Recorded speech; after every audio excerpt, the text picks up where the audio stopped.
Irmãos, pode sentar um instante?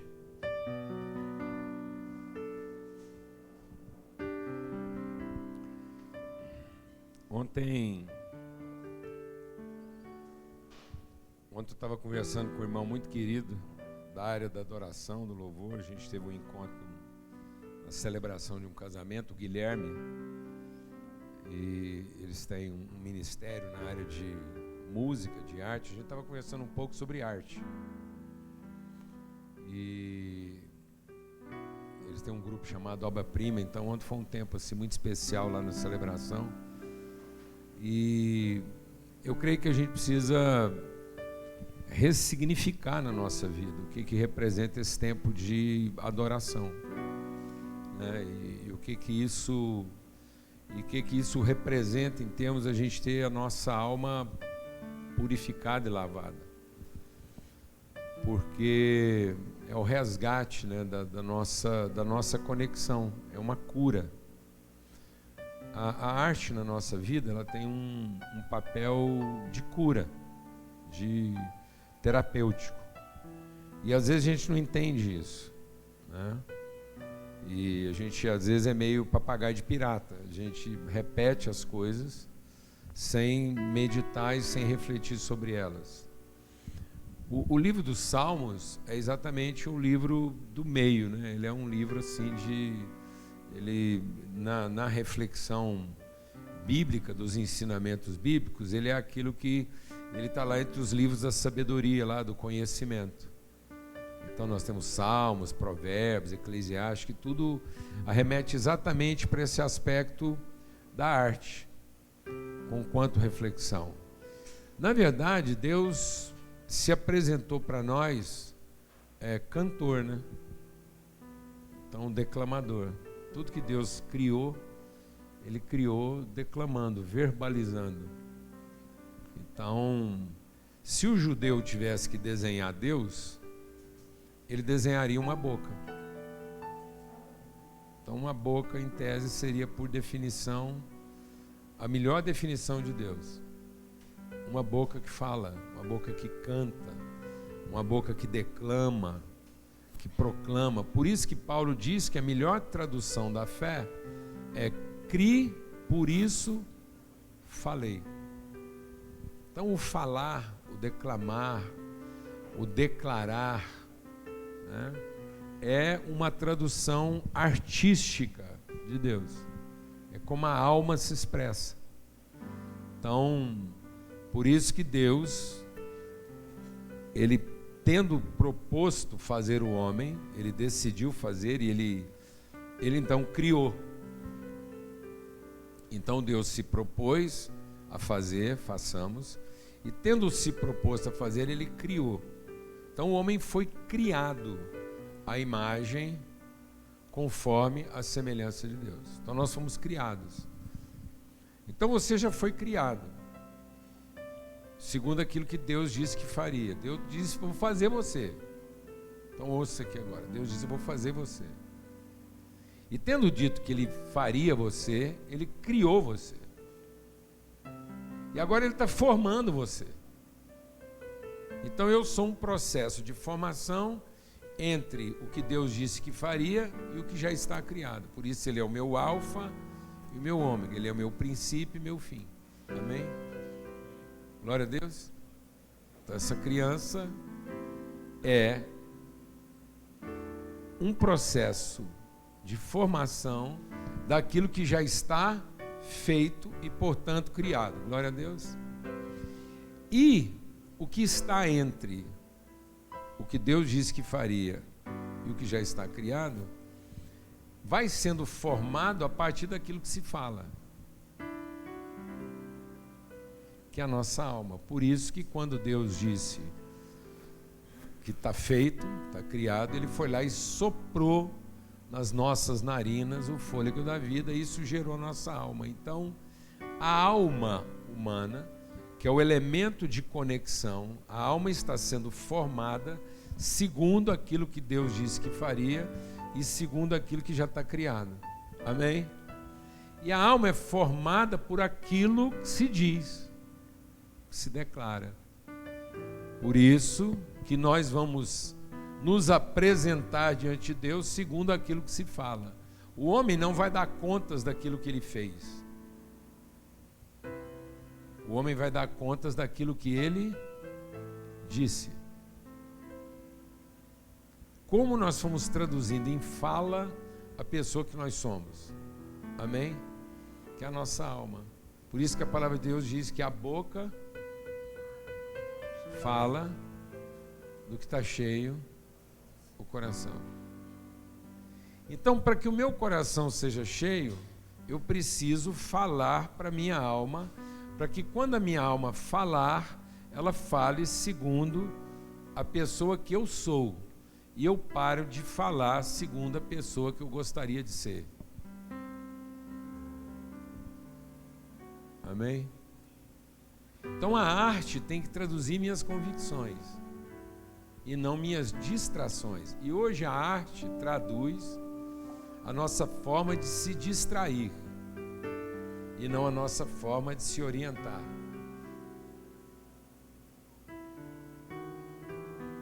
Amém? Então às vezes eu estou produzindo distração para os meus filhos e não orientação.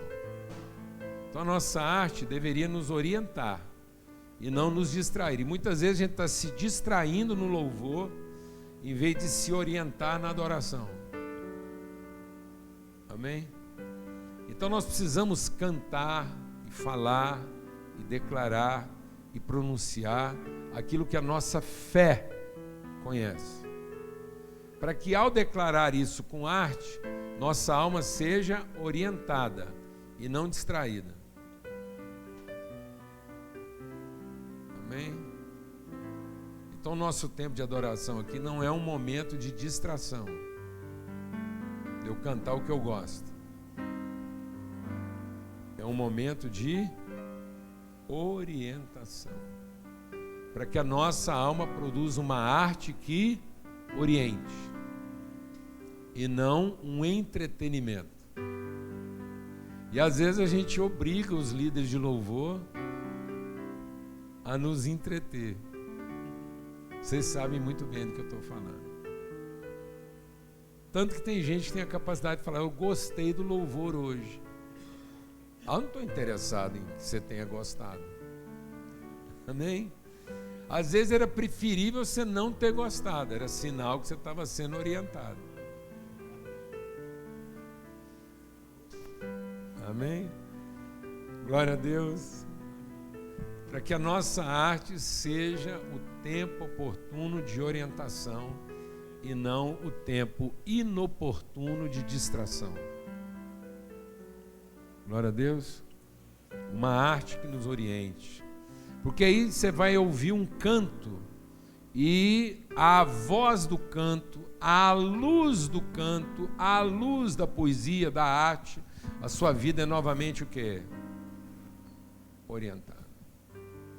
Isso está lá na mitologia humana. Você sabe que a mitologia humana é para falar das nossas questões.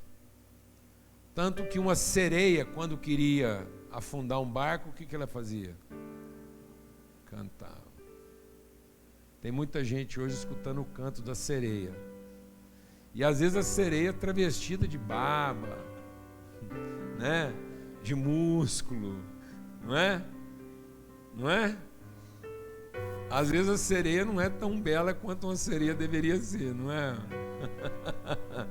Mas o canto dela seduz. Então, às vezes, nós estamos declarando coisas que seduzem, que distraem, que desviam, em vez de orientar. Amém?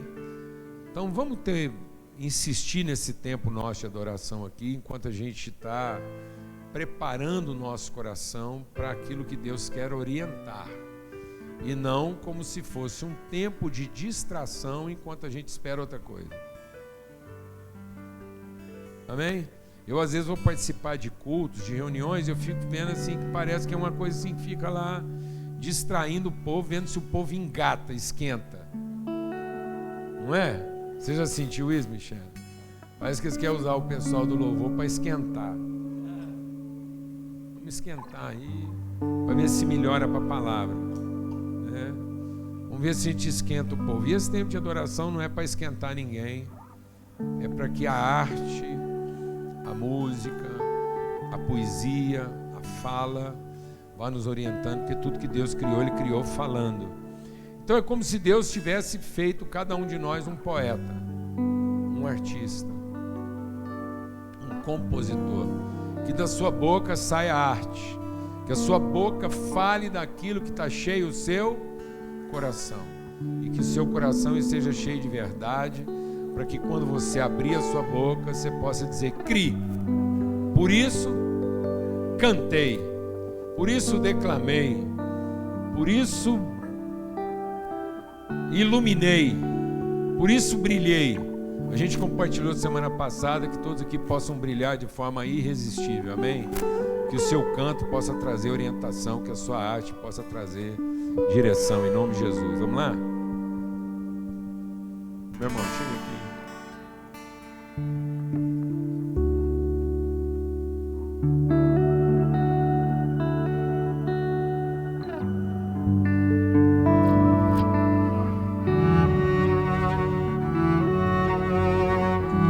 Eu acho que vou pedir uma música. Uma música. É porque eu fui muito abençoado. Porque quando eles começaram a tocar aqui, eu fui arrebatado a um lugar muito especial da minha vida, da minha casa. Um lugar muito belo, mas que naquele momento era um grande deserto. E foi a poesia, foi a música, foi a arte, foi a comunhão, foi a celebração que trouxe direção para a nossa vida e encheu no nosso coração de esperança em momentos muito difíceis.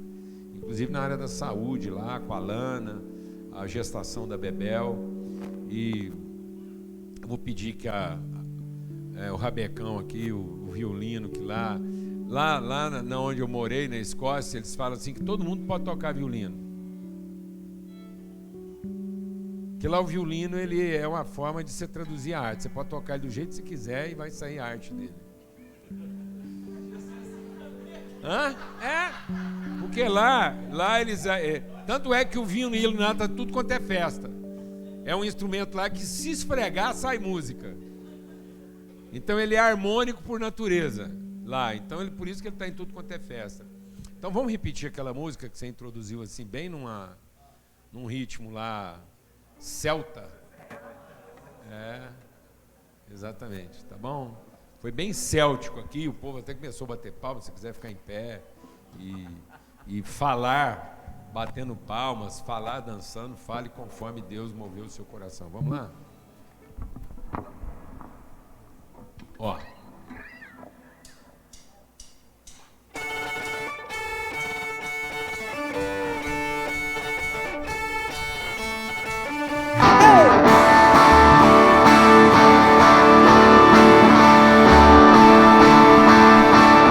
Que a estrada se abra à tua frente, que o vento sopre em teu rosto, que o sol resplandeça em tua face, que a chuva caia suave em teus campos, e mesmo ao se levantar sozinho,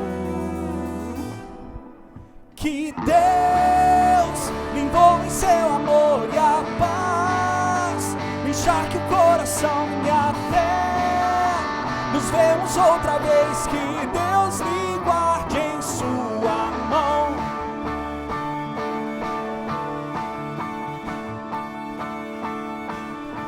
Que as gotas da chuva em teu rosto, com a brisa lhe tragam alívio, que as tarefas comuns e diárias não sejam um peso ao teu coração, e mesmo ao se levantar sozinho, se lembre que Deus me envolve em seu amor e a paz encharque o coração e a fé. Nos vemos outra vez, que Deus me guarde em sua mão, que Deus me envolve em seu amor e a paz encharque o coração e a fé. Nos vemos outra vez, que Deus me guarde em sua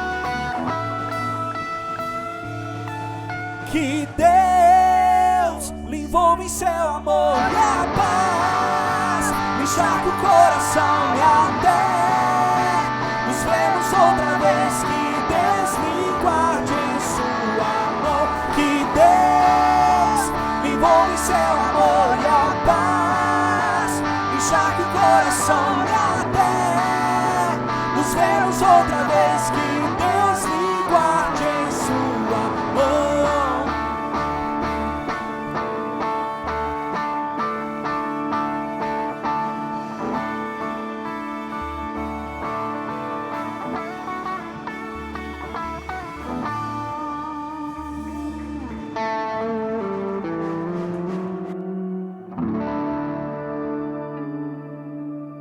Bom demais, né? Pode se sentar. E sabia que o violino foi o primeiro instrumento que a Sara e o Paulo Neto aprenderam a tocar. Foi o primeiro instrumento do Paulo Neto, porque lá, né, a gente estava lá, morando lá, e lá é um dos instrumentos, assim, primeiro lá, né, na formação musical das crianças, os jovens lá, é o violino, porque ele está presente em tudo quanto é festa. Então lá o violino é um pouco mais descomplicado do que é aqui para nós, né? Bem mais popular. Benção. Você sabe que você estava comentando com a Michelle aí, essa coisa de quem ministra louvor às vezes tem a sensação de que está fazendo o esquenta, né? Para que vem depois. Eu me lembrei de uma situação que há muitos anos atrás, numa igreja, o pastor convidou um outro pastor que vinha de uma outra cidade para pregar, para ministrar, e aí o pastor atrasou e convidou um monte de gente, igreja cheia, né? E o pastor está atrasado e tal, aí ligou, não, mas ele está a caminho, aí chamou o pessoal do louvor, vocês continuam cantando essas besteirinhas de vocês aí, que o pessoal já está chegando. Maldade, né?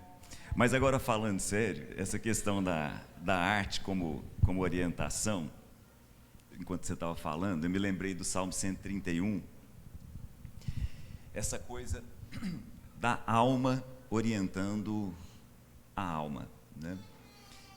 Que diz assim: Senhor, o meu coração não é orgulhoso, os meus olhos não são arrogantes, não me envolvo em grandes coisas, nem coisas maravilhosas de fato para mim.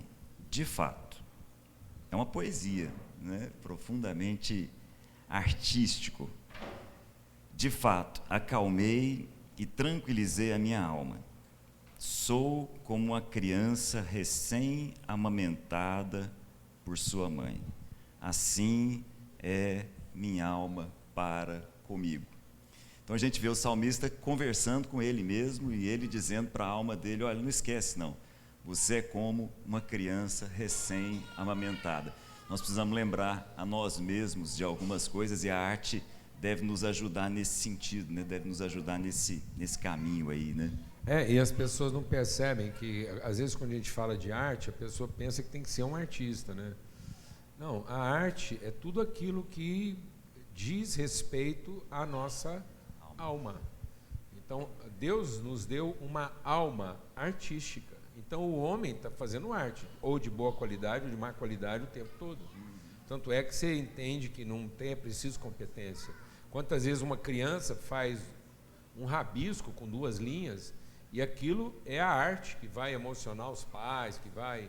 E aquilo... Então, o homem é artístico, é arte. Agora, se ele está produzindo isso para distrair, como distração, ou se ele está produzindo isso como fruto de orientação, e a nossa alma, ela ficou confusa, porque ela perdeu a referência do espírito, ela perdeu a sua conexão espiritual. Então, por isso que ela se tornou tão carnal, mas ela tem memória espiritual, então ela produz hoje uma arte carnal como forma de compensar a sua desconexão. Então, a religiosidade é uma forma carnal artística, que mais distrai e corrompe do que orienta. Então, às vezes, a gente vê lá quanta arte produzida nos ambientes religiosos. Tudo é artístico. Tudo é artístico. Só que, às vezes, é uma arte que corrompe, que destrói, que perturba, porque nós perdemos. E aí eu não estou poupando ninguém, a gente não pode poupar ninguém. A gente está produzindo uma arte religiosa extremamente nociva, né, porque não temos essa conexão e essa perspectiva espiritual, e a gente tem que traduzir isso de alguma forma. Então nós precisamos salvar a arte, né, no sentido de salvar a alma. E nos últimos dias, a palavra de Deus diz que o grande comércio dos últimos dias é a alma.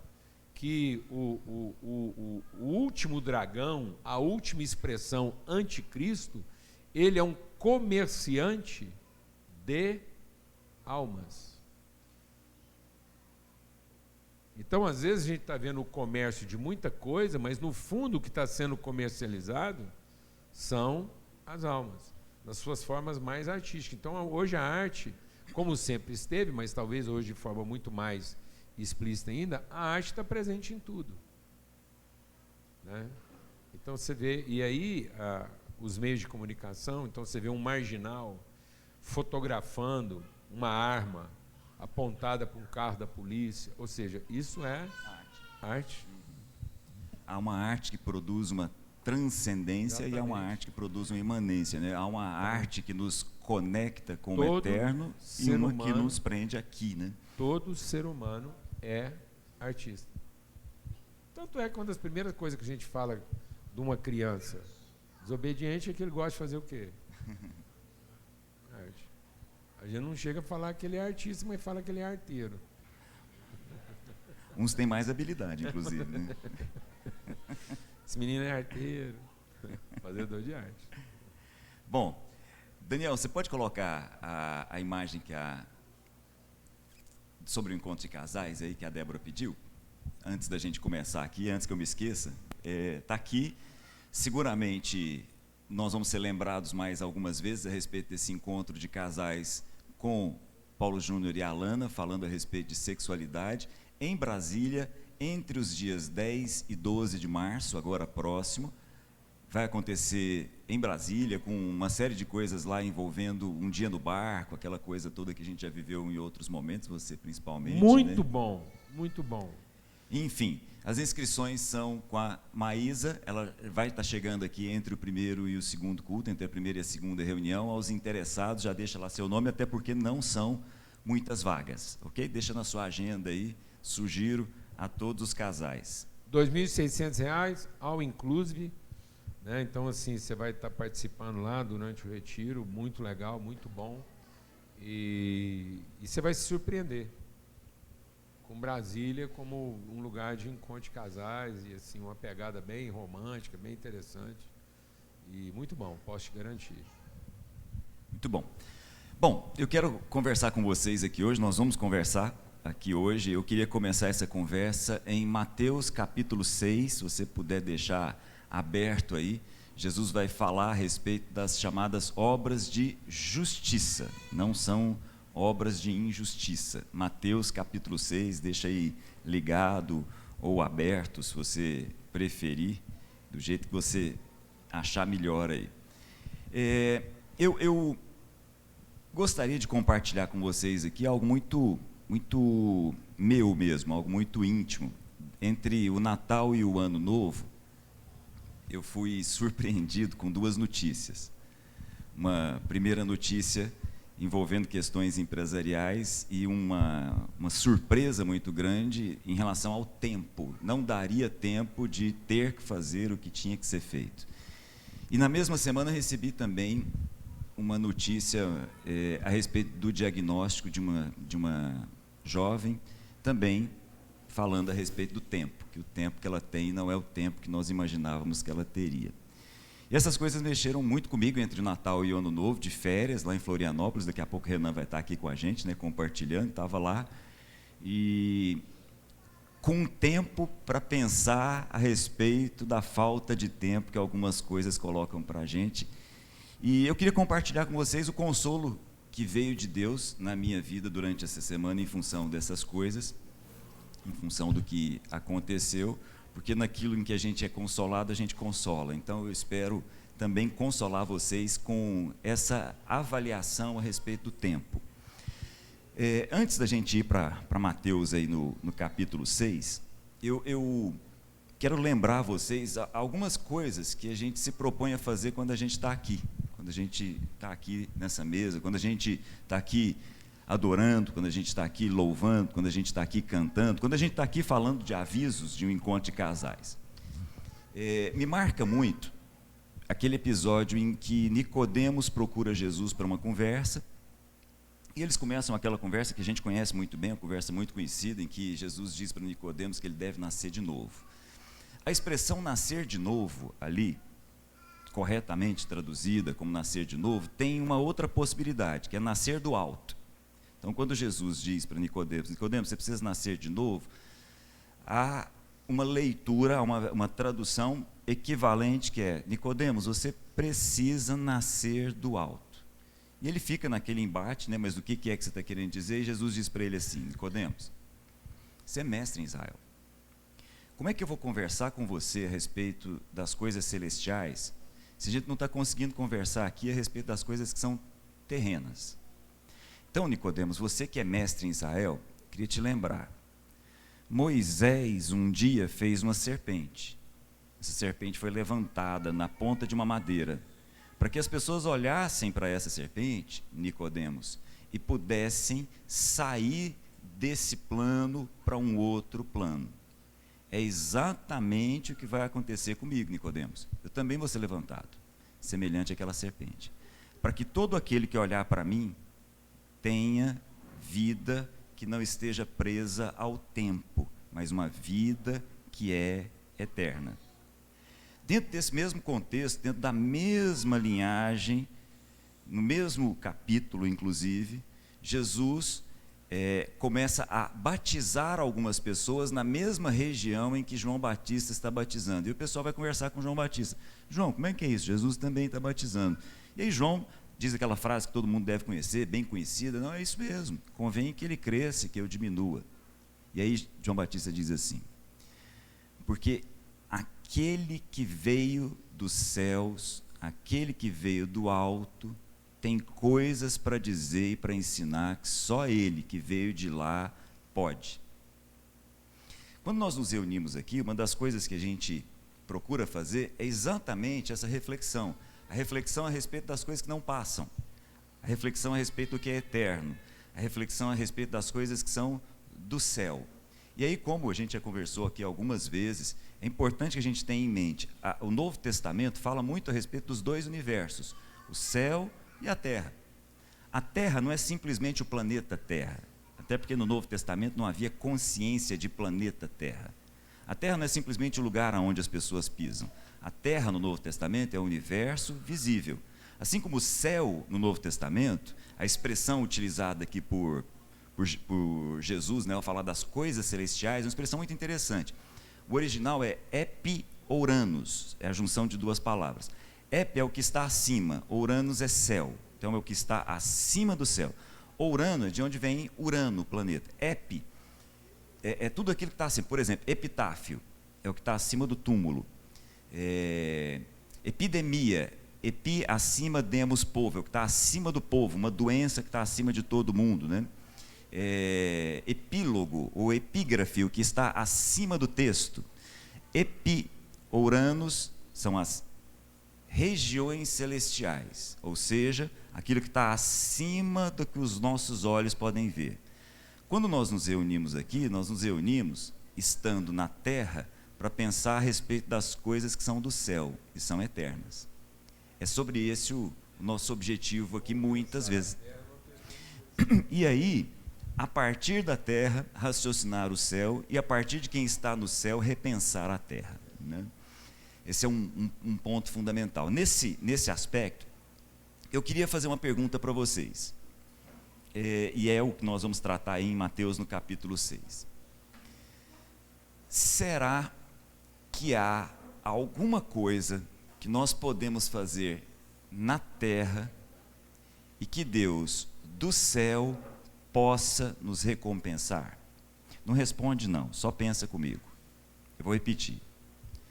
Será que, se eu for generoso aqui na terra com as pessoas próximas, será que, de forma genuína, eu me dedicar à oração, será que se eu me dispuser de maneira muito honesta a alguma forma de sacrifício aqui na terra, será que do céu eu posso receber alguma coisa da parte de Deus?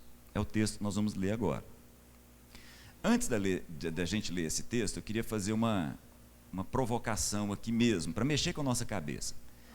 Paulo, escrevendo aos Romanos, diz assim: ó profundidade da riqueza e do conhecimento. Isso vira um cântico, inclusive. Quão profundos são os juízos de Deus, quão profundos são os pensamentos de Deus. E aí ele usa um texto literal de Jó. Ele diz assim: quem foi que lhe deu primeiro para que ele tenha que recompensar? Esse é um texto de Jó. Paulo está utilizando ao escrever para os Romanos. Na verdade, o texto de Jó é o próprio Deus falando a Jó e dizendo assim: Jó, quem é que foi que me deu alguma coisa primeiro que eu tenho que devolver? É uma pergunta das centenas de perguntas que Deus faz para Jó no final do livro, essa é uma delas que está lá. Então, será que há algo que nós possamos fazer primeiro a Deus e Deus tenha que nos recompensar? É isso que nós vamos ler agora. Então, se você puder pegar junto comigo lá, Mateus, capítulo 6, nós vamos ler e pensar junto comigo de maneira muito simples. Acompanhe junto comigo, bem simples mesmo. Vamos ler o que o texto está dizendo. Diz assim: tenham cuidado de não praticar suas obras de justiça, não são obras de injustiça, diante dos outros para serem vistos por eles. Se fizerem isso, vocês não terão nenhuma recompensa do Pai Celestial. Aí ele diz assim: portanto, quando você der esmola, quando você perceber que alguém do seu lado tem alguma necessidade que você pode ajudar, quando você der algo a algum dos seus próximos aí, não anuncie isso com trombetas, como fazem os hipócritas nas sinagogas e nas ruas, a fim de serem honrados pelos outros. Eu garanto, eles já receberam sua plena recompensa. Mas quando você der esmola, que a sua mão esquerda não saiba o que está fazendo a sua mão direita, de forma que você preste a sua ajuda em segredo. E seu Pai, que vê em secreto, em segredo, o recompensará. Então vou repetir a minha pergunta inicial: há ou não recompensa da parte de Deus a partir do texto que nós lemos? Se quando nós fazemos alguma coisa para alguém, o nosso objetivo é de ser visto, Jesus está dizendo: pronto, está aí a sua recompensa, você foi visto. Mas se o seu objetivo não é ser visto, se você escondeu da mão direita o que a mão esquerda fez, ou é época ruim de falar de mão direita e mão esquerda, né? Mas você é uma ótima oportunidade para a gente falar de mão direita e mão esquerda. Prova que a gente tem uma mão direita e uma mão esquerda. Mas se você fez uma coisa com a mão esquerda que a mão direita não veja, e o texto diz: Deus que te vê em secreto, o que o texto está dizendo? Vai te recompensar. E o texto continua. Eu vou pular a oração do Pai Nosso, que está aí no meio, inserida, né? Mas ele diz assim, ó, versículo 5: quando vocês orarem, não sejam como os hipócritas. Eles gostam de ficar orando em pé, nas sinagogas, nas esquinas, a fim de serem vistos pelos outros. De novo, seu objetivo é ser visto. Eu asseguro, eles já receberam a sua recompensa. Mas quando você orar, vá para o seu quarto, feche a sua porta e ore a seu Pai que está em secreto. Então, seu Pai que te vê em secreto o recompensará. De novo, se o objetivo de orar é ser visto, é fazer com que as outras pessoas percebam que você está orando, se é essa a recompensa que você está buscando, Jesus está dizendo, você vai obter, você vai ser recompensado. Mas se não é essa a recompensa que você está buscando, se você está fazendo isso no seu quarto, em secreto, e o seu Pai que te vê em secreto está te vendo, ele também vai te recompensar. E aí, ele continua, vou pular a oração do Pai Nosso, vou lá para o versículo 15, ao jejuarem, percebe, ele não está dizendo que está errado fazer jejum. Ao jejuarem, não mostrem uma aparência triste, como os hipócritas, pois eles mudam a aparência do rosto, a fim de que os outros vejam que estão jejuando.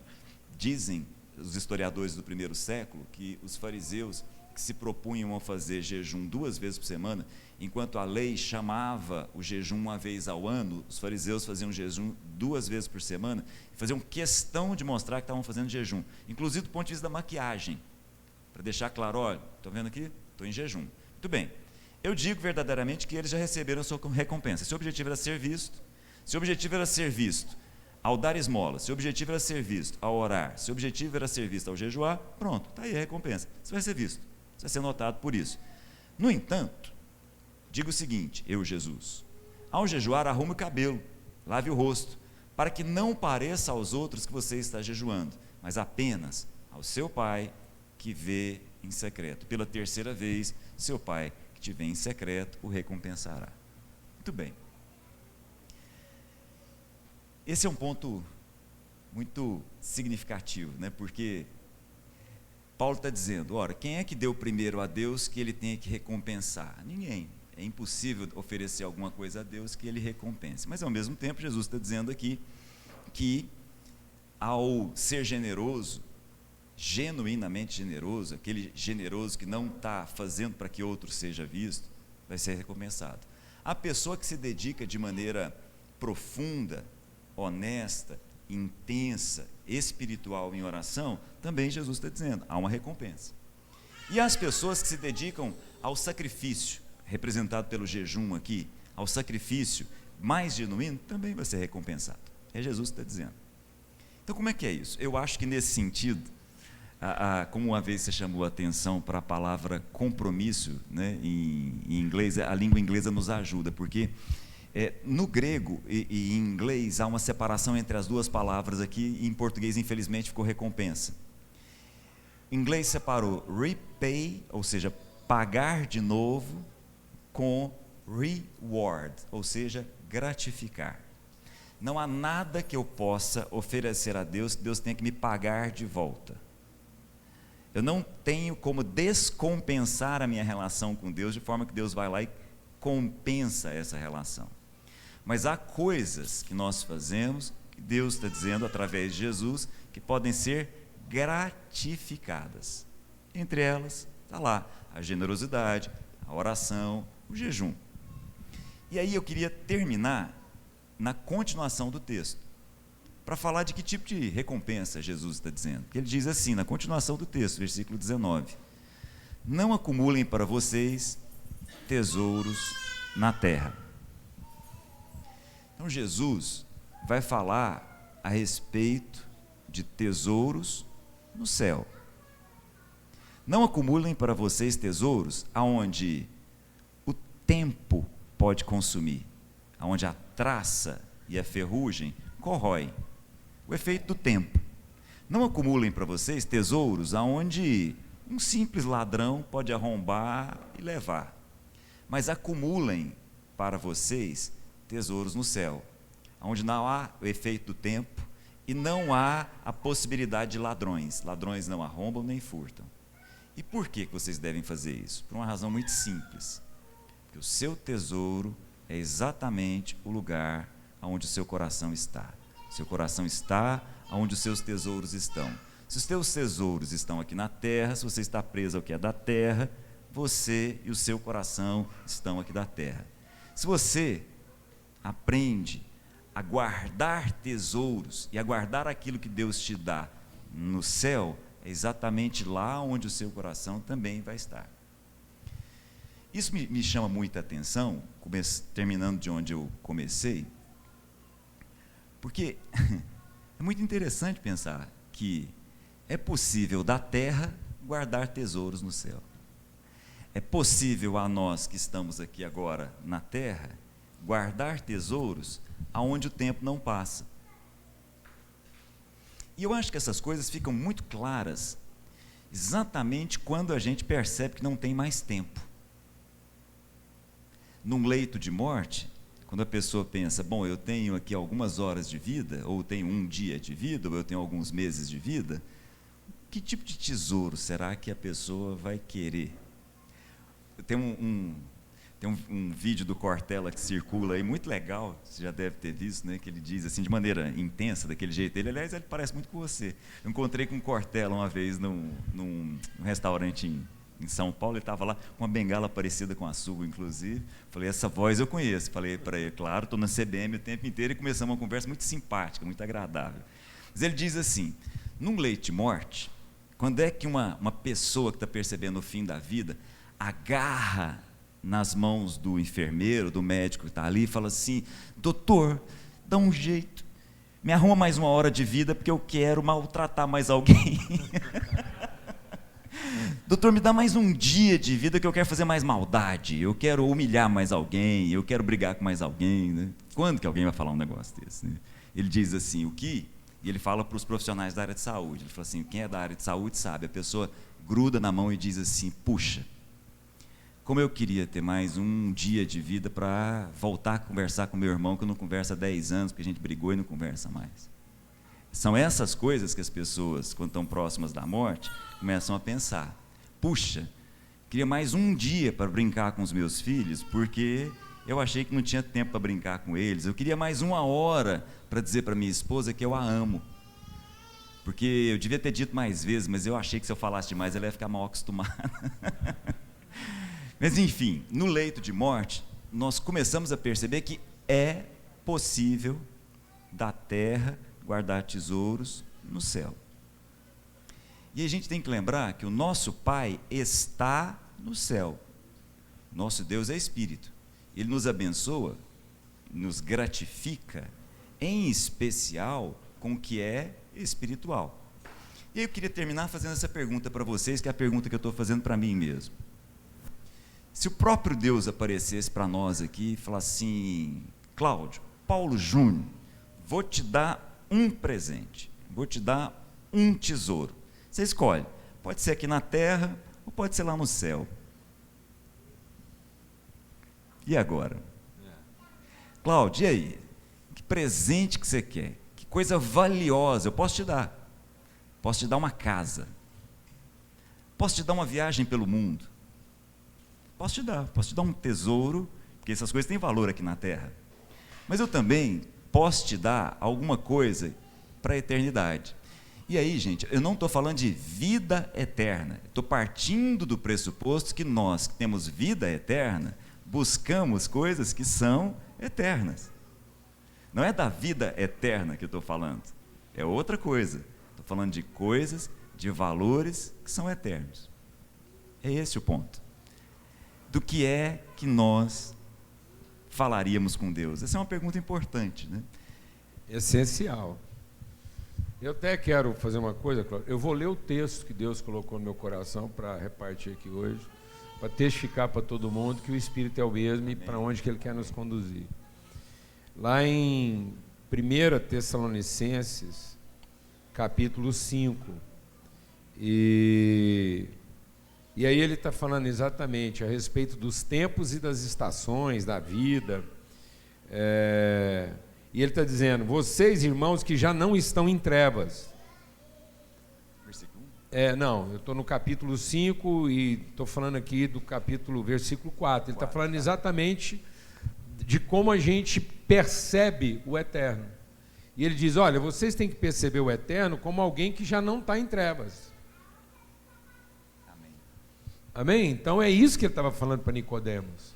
Nicodemos, viva a vida como quem vê do alto. E não viva a vida como quem vê de baixo.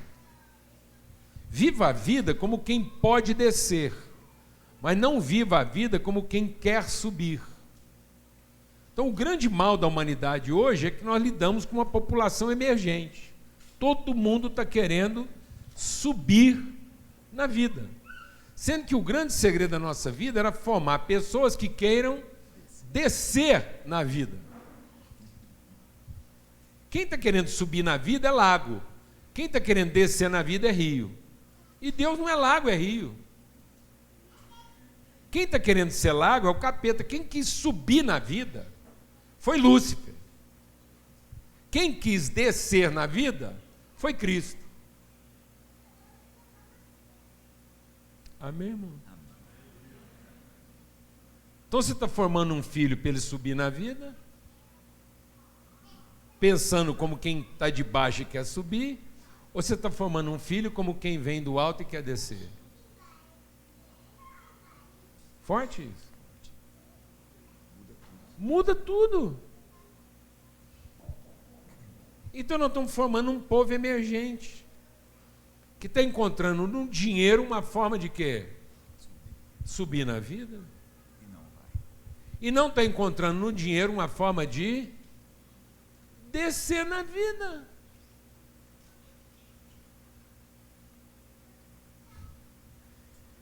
Quem vê no dinheiro uma forma de subir na vida é porque ele está comprando o que não tem. Quem vê no dinheiro uma forma de descer na vida está repartindo o que tem. Aleluia. Glória a Deus. E aí ele está dizendo isso.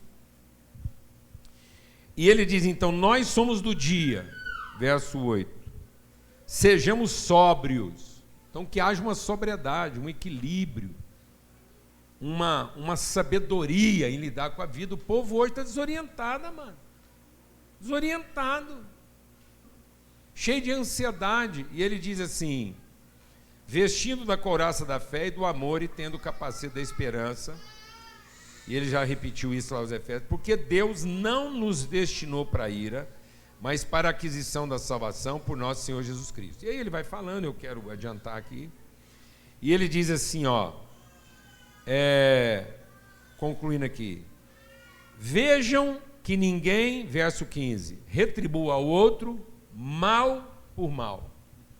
Então, gente que quer subir tem a tendência de regular o recurso para recompensar os que merecem. É aí que lascou. Porque nós temos uma teologia de mérito, e aí nós tratamos as pessoas segundo o seu mérito, porque achamos que Deus nos trata segundo o nosso mérito. E se Deus fosse nos tratar segundo o nosso mérito, nós estamos o quê? Condenados. E Deus, então, Jesus conta uma parábola, fala, cuidado, porque às vezes você está matando alguém por uma dívida menor do que aquela da qual você foi perdoado. Deus nunca nos tratou segundo os nossos méritos. Porque segundo os nossos méritos, nós estaríamos irremediavelmente perdidos. Então Deus nunca está nos recompensando a partir do que nós fizemos. Deus está sempre nos creditando a partir do que Ele fez.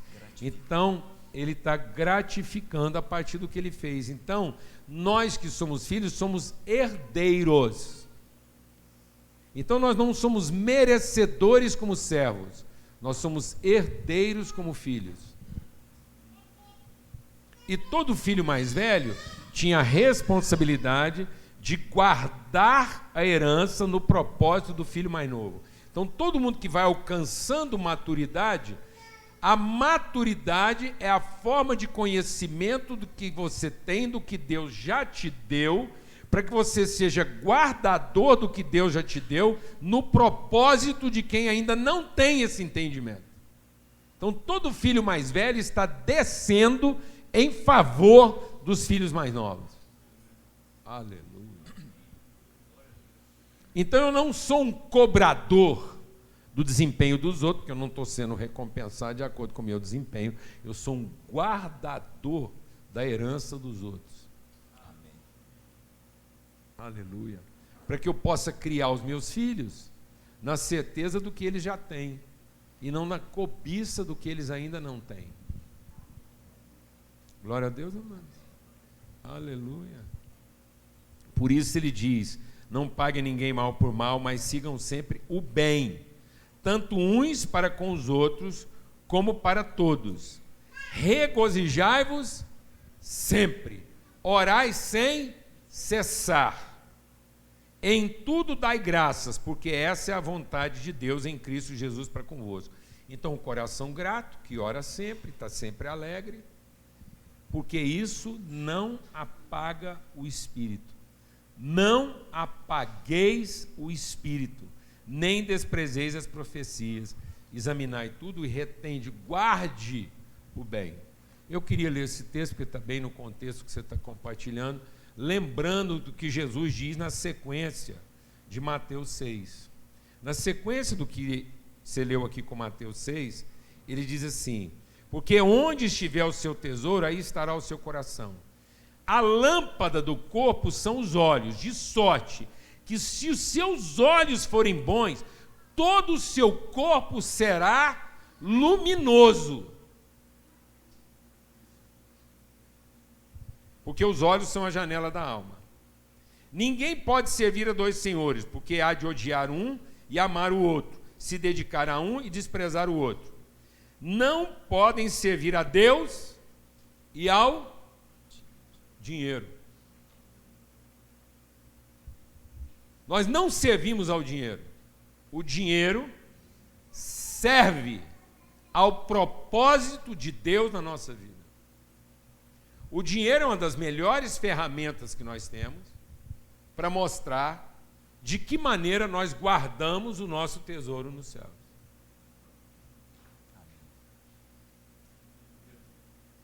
O dinheiro traduz o meu olhar. O dinheiro é a forma que eu tenho de traduzir qual é o meu olhar. É o meu olhar do alto para a terra ou o meu olhar da terra para o alto? Porque se o meu olhar for da terra para o alto, quão profundas serão as minhas trevas? Se tudo que eu tenho na vida é cobiça, todo o meu corpo é escuridão. Eu não consigo iluminar ninguém. Eu apaguei o Espírito. E esse apagar o Espírito não é que eu fui lá e desliguei o Espírito, porque ninguém pode apagar o Espírito. Mas eu estou pondo uma coberta sobre o Espírito que está em mim. Eu encobri o Espírito. Eu fiz o que Jesus diz que ninguém pode fazer. Ninguém, ao acender uma candeia, coloca sobre ela o quê? Uma tampa. E muita gente está colocando uma tampa sobre o Espírito que há nele. Ele é um filho, mas ele é um filho encoberto. E às vezes o que nós estamos fazendo com os nossos filhos? Nós estamos colocando uma tampa sobre eles. E aí nós estamos apagando a luz do Espírito que há neles. Nós estamos trazendo sobre o olhar deles o que é escuridão. Então ele diz: quão profundas serão as suas trevas. Não andeis ansiosos quanto à vossa vida, quanto ao que você vai comer ou beber, nem o que você vai vestir, porque a vida é mais do que o alimento e o corpo mais do que o vestimento. Meu irmão, que evangelho nós estamos vivendo, amados? 100% da preocupação das pessoas hoje é quanto ao que comer, o que vestir, onde morar, o que vai ter, que tipo de garantia. Então nós estamos vivendo a vida para garantir um futuro. Toda a nossa capacidade artística.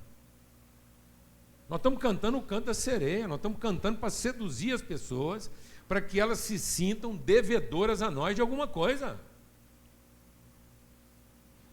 Depois a gente joga na cara de um filho que ele é devedor a nós da comida que ele comeu e da roupa que ele vestiu, e que ele tem que ser extremamente grato e corresponder às nossas expectativas. Nós estamos parindo escravos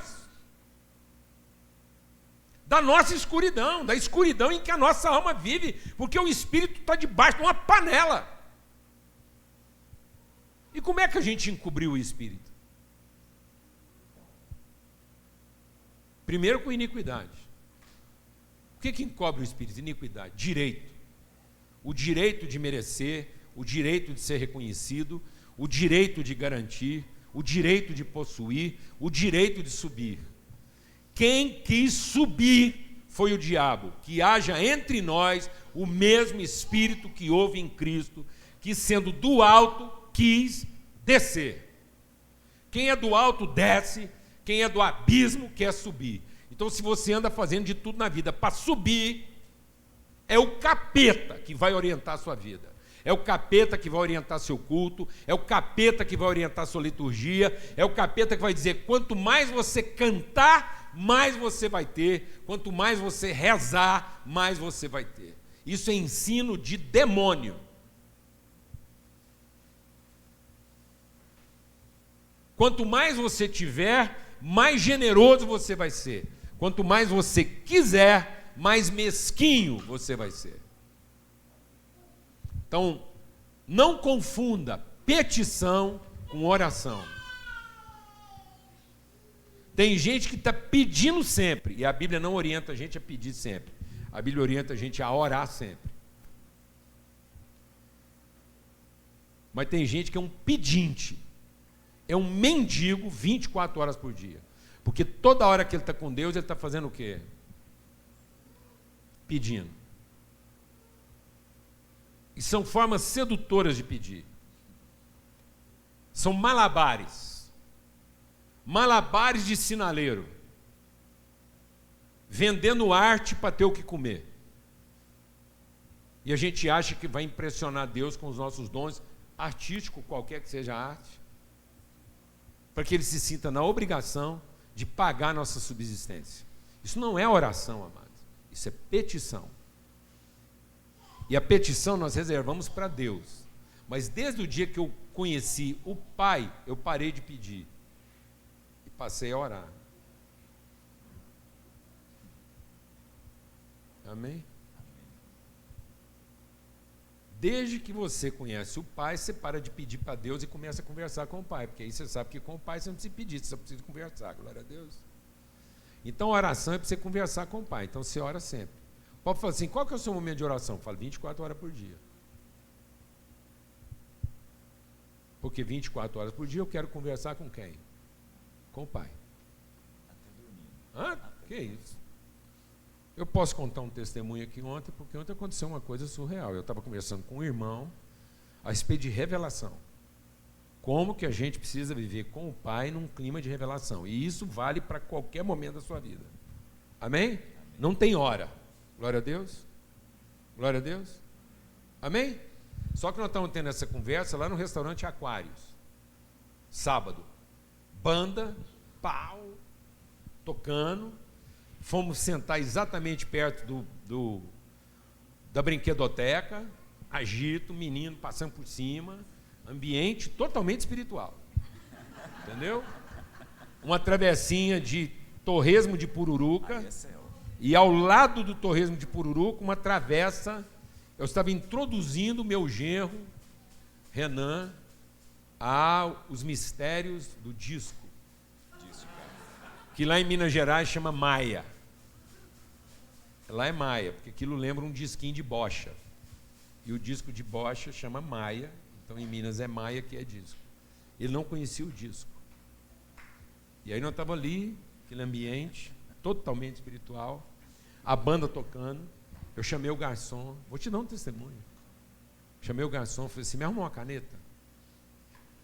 Ele me arrumou uma caneta, eu recortei um pedaço do guardanapo e escrevi no papel: Anunciação ao Seu Valença. Porque é uma das músicas prediletas do meu neto Pedro. Porque o neto Pedro, ele é quase arrebatado quando diz lá, tu vens, tu vens. Eu já vejo os seus sinais. Então eu acho essa música linda, porque é alguém que vem do alto, tudo a ver com o nosso negócio. O trem chama Anunciação. Quando eu terminei de escrever Ao Seu Valença, a banda deu um acorde e começou a cantar Anunciação de Ao Seu Valença.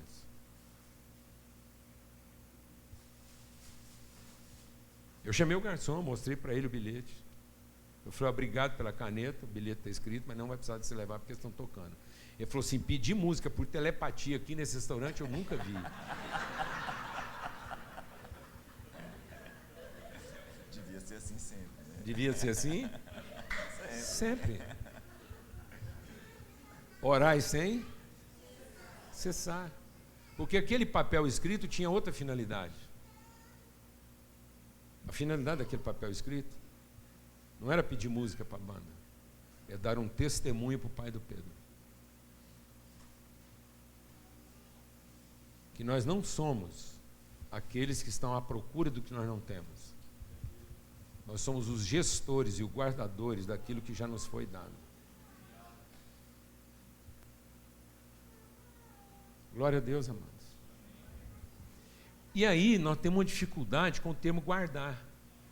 Talvez o nosso problema é porque a gente significou mal a palavra guardar. Porque a gente pensa que guardar é proteger e não significar.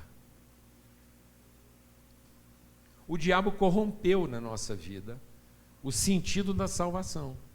Porque a gente traduz salvação como quem guarda protegendo e não como quem guarda entregando ao seu propósito. Por isso que nós somos os guardadores dos tesouros celestiais, porque nós temos que garantir que esses tesouros cumpram na nossa vida o seu propósito, para que quando eu terminar a minha vida, a minha despensa celestial esteja totalmente esvaziada, porque ela foi totalmente distribuída. E aí qual vai ser o meu galardão? Eu chegar lá na eternidade e o Pai falar para mim, gastou bem. Vamos lá que eu quero te mostrar a sua despensa, não ficou nada. Esse é o seu galardão. A alegria de que você combateu o bom combate, de que você cumpriu o seu propósito, e você não protegeu coisa alguma, você guardou bem todas as coisas. Porque Ele colocou nós num jardim onde estava tudo pronto e falou assim, agora sabe o que você faz nesse jardim? Você só cultiva e guarda. E aí nós achamos que o jardim era para proteger e não para cumprir um propósito. Aí nós viramos protetores de mangueira e não distribuidores de manga. Sabe quem está comendo nossas mangas? Os passarinhos, os bichos. Quanta manga sendo comida de bicho, de verme, de passarinho. Alimento de passarinho. Porque a gente protegeu em vez de quê? De guardar. Quem guarda encontra o seu galardão. Porque o galardão de quem guardou é saber que cumpriu o seu propósito. Você vai olhar para a sua despensa e dizer assim, entreguei tudo. Eu até uso uma figura para a gente entender isso melhor. O tanto que isso é forte na nossa cabeça, já usei aqui, mas vou usar quantas vezes for preciso, porque tem a ver com o que a gente está compartilhando. Se eu colocar um monte aqui, um monte de garfo, faca e colher, e pedir para você organizar isso, seja honesto. Como é que a gente organiza um monte misturado de garfo, faca e colher? A gente junta as colheres, junta as facas e junta os garfos. Por que ninguém perguntou organizar para quê? Porque já está inculcado na nossa cabeça que toda forma de organização é para proteger e não para cumprir um propósito. É para guardar como quem protege e não para guardar como quem cumpre um destino. E aí se você me perguntar organizar para quê, eu falo assim, para servir um jantar e não para pôr na gaveta. Aí mudou sua configuração de organização, porque agora você vai pôr uma colher com um garfo e com a faca juntos. Você não vai proteger as colheres com as colheres, você não vai proteger os garfos com os garfos e nem vai proteger as facas com as facas. Você vai expor a faca a um garfo, você vai expor uma colher a uma faca e você vai gerar um conflito. Você vai colocar uma faca convivendo com um garfo que é conflitante, você vai colocar uma colher que a junta convivendo com uma faca que parte, isso é extremamente conflitante. Porque você está guardando o propósito e não protegendo o futuro das colheres, o futuro dos garfos e o futuro das facas. Nós não estamos aqui para proteger o futuro de ninguém. Nós estamos aqui para guardar o destino de todo mundo. Amém. Aleluia. Glória a Deus, amados. Amém. Porque é assim que a nossa luz vai brilhar. Assim brilhe a nossa luz. Então, o que compromete esse brilho? Sabe o que compromete esse brilho? A iniquidade, o direito. Havendo iniquidade, vai haver o quê? Ansiedade. Então, todo mundo que está na defesa do seu direito futuro é ansioso em relação a ele. E aí, sabe o que você vai encontrar no futuro de um ansioso? Exatamente aquilo que ele tinha medo. Porque sabe o que quebrou a cabeça do Jó? Ele falou assim, gente, eu vivia pedindo as bênçãos de Deus e sabe o que o futuro me reservou? Tudo aquilo que eu tinha medo. Então sabe a doença que você sempre tinha medo? Está vindo por aí. Sabe o problema que você sempre achou que não ia dar conta? Calma, ele está vindo por aí. Você vai ficar livre desse medo. Já já você vai ficar livre de tudo aquilo que você tem medo. Porque Deus vai providenciar que todos os seus medos venham até você. Para que você possa atravessar o vale dos seus medos.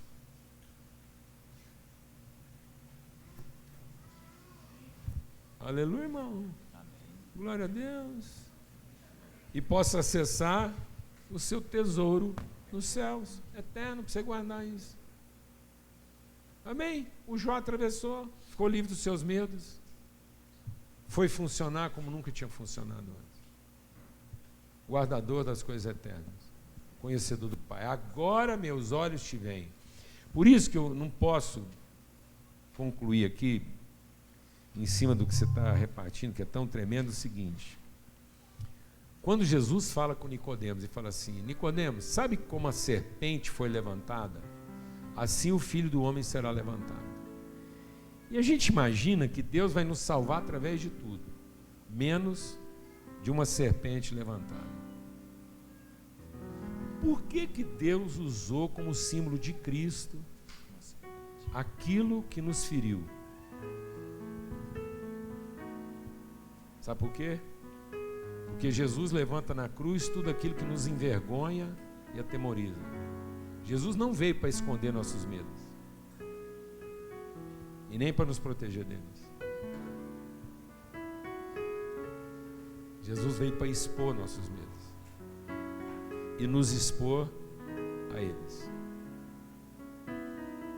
O medo de ser fraco,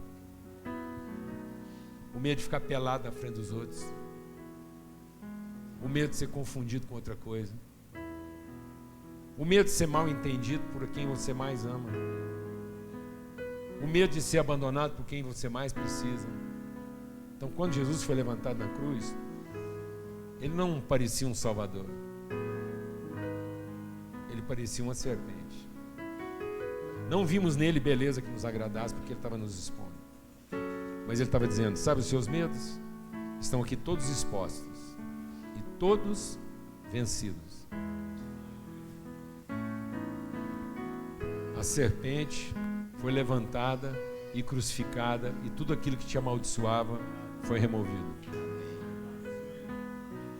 Para que daqui para frente você nunca mais pense como quem pensa de baixo para cima, mas você pense como quem pensa do alto para baixo. Guarde, não como quem protege, mas guarde como quem destina. E aí eu termino dizendo o seguinte: sabe qual a melhor maneira de guardar um pão? Não é no freezer, é num lanche à tarde. Porque todo pão repartido num lanche à tarde já cumpriu o seu propósito e está eternamente guardado.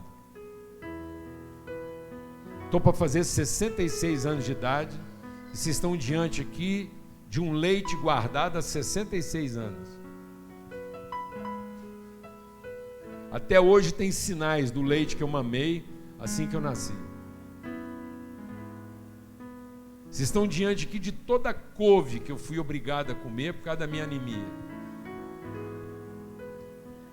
Vocês estão diante de toda a gemada que eu aprendi a bater quando nem 10 anos de idade eu tinha, por conta da minha bronquite asmática. Eu era o rei da gemada. Nem minha mãe, que me ensinou, sabia fazer a gemada que eu fazia, porque depois que eu aprendi, ela pedia para mim fazer a gemada dela.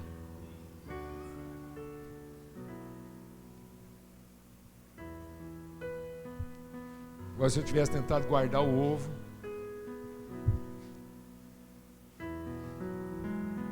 não tinha química nesse mundo que ia guardar esse ovo. Perdido. Irremediavelmente perdido. Amém? Glória a Deus, amados. Então seja o guardador das coisas eternas, mas não seja o protetor das coisas temporais. Amém? Olha que bênção. Glória a Deus.